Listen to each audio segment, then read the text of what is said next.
Hey guys, happy Monday. I hope you all had a great weekend. I hope you all had a great Valentine's Day yesterday and you celebrated with all your loved ones and your significant others.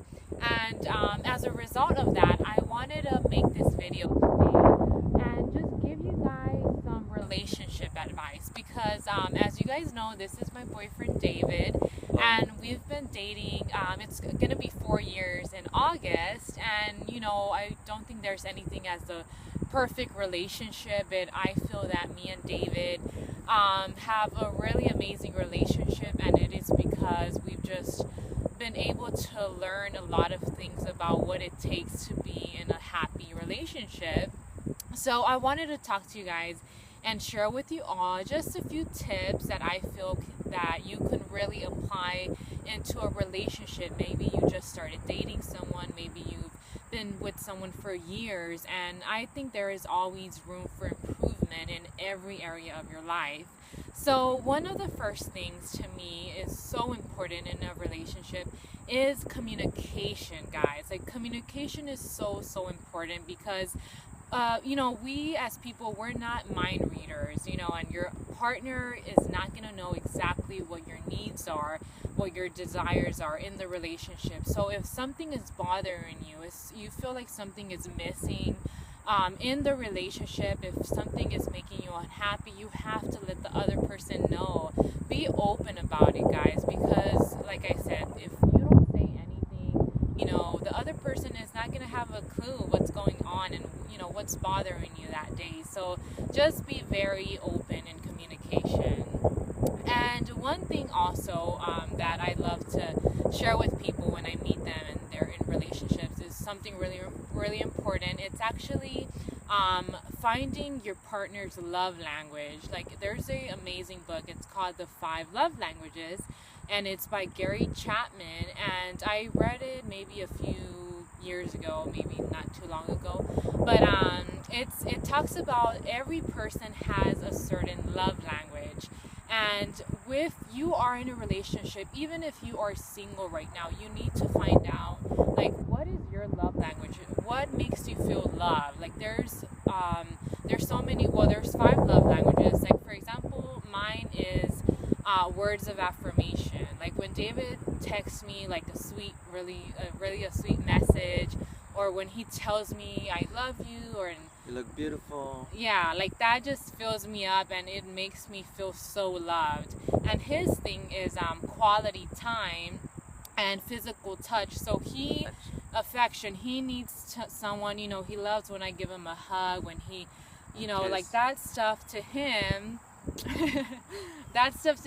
makes him feel loved and makes him know that I love him so much, and as well as quality time. So I really strongly recommend reading that book and finding out what is your love language and your partner's love language, because I think that once you know that is going to make such a huge improvement in your relationship, because you'll be able to really fulfill them in that area and be able to make sure they are feeling loved and respect to what their love language is. So David, do you have anything you want to say? Other than communication, which is what she kind of touched on, I would say that you can't be in a relationship and be selfish. You have to, there's times you're going to have to do something that you don't want to do, but you know that your partner will enjoy it if y'all do it together. So you just suck it up and go for it, because you know that it'll make them happy, and vice versa. It should be both ways. Sometimes if you really want to do something, you know that your partner's not interested in it, but they're willing to do it anyway for you, it's a sign of love. And I think that that's important in a relationship. Right. So selfishness is a no-no for relationships. And what was the other thing? What have we said? It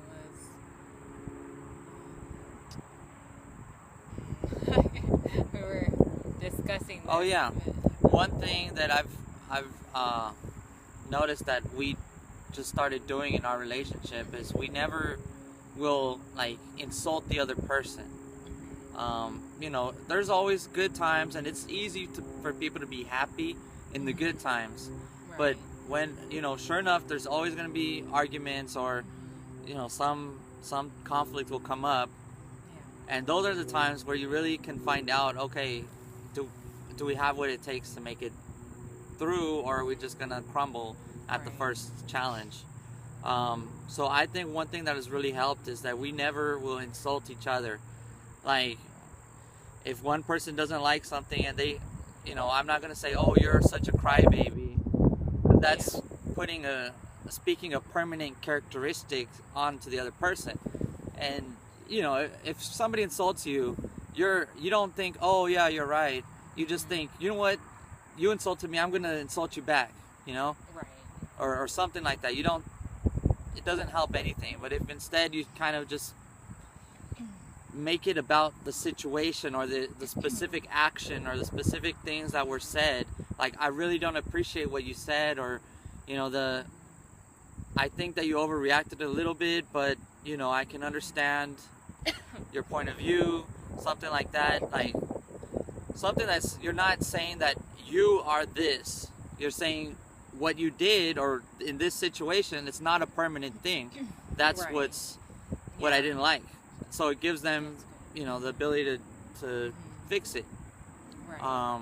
And then the another important part that kind of goes along with that is that you don't ever risk, like, threaten the relationship, saying, if this isn't gonna happen, then we're not gonna work out, or, you know, I'm gonna leave. Yeah. You better do this, or else I'm out of here. Like, if you're married and you ever get in a big argument and you're so mad, so pissed off at your partner, and you're like, even don't ever say the word divorce, or, because I've read people, that's just like you're threatening.